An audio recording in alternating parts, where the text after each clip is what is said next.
someone said to me, if you come, you're going to get a free car. I was like, well, hey, here I am.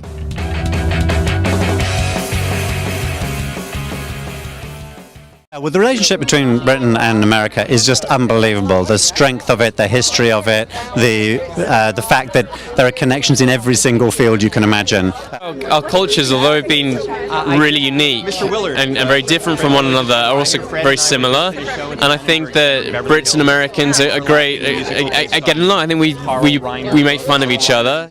Anything that I say is going to come across as deeply, because why? Because we've got a similar sense of humour, you know.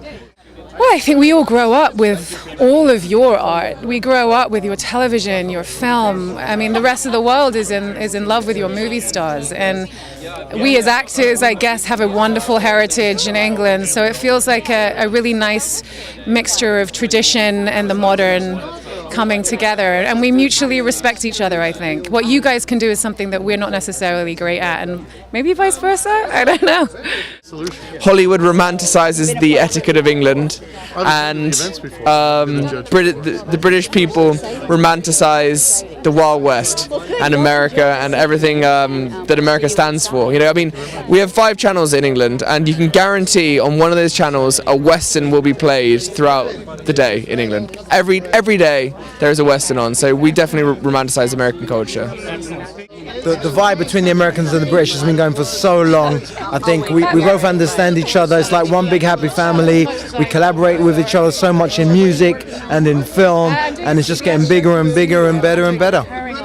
Well, I think there's a great value in the kind of creativity and innovation and no holds barred in the US, along with the pushing the limits of budgets and special effects and thinking big, along with some of the historical references, research, discipline, and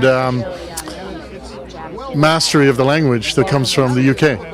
I think looking at UK TV and film right now, with shows like Peaky Blinders, the stylishness of the show is really drawing from American sort of Scorsese movies and things like that. So I think that collaboration just can only make things better. Well, we like the weather, but why does American like British people? It's a funny thing. We have some great English celebrity players for our BritWeek Rock and Roll Night, and we have some Americans that we're playing with, so the English and the Americans are making music together. The Brits are some of our greatest friends here in Hollywood, the creative capital of the world. So many Brits are working to keep the Americans on their toes, and it's great to celebrate all things Brit this week. It's very special. Well, I suppose initially we speak the same language, but I mean, it's just, I think America appreciates some of the English way of looking at things, and we've got so many things in common, you know, which is wonderful. Obviously, London and Los Angeles are, you know, epicenters of in terms of ambition and in terms of you know, making interesting, fresh things. Hollywood, obviously, that's like the home of cinema, and England is sort of arguably the home of theatre. So I think there's a lot to sort of share culturally in terms of artistic endeavour. But beyond that, it's just you know, it's just a great place to be.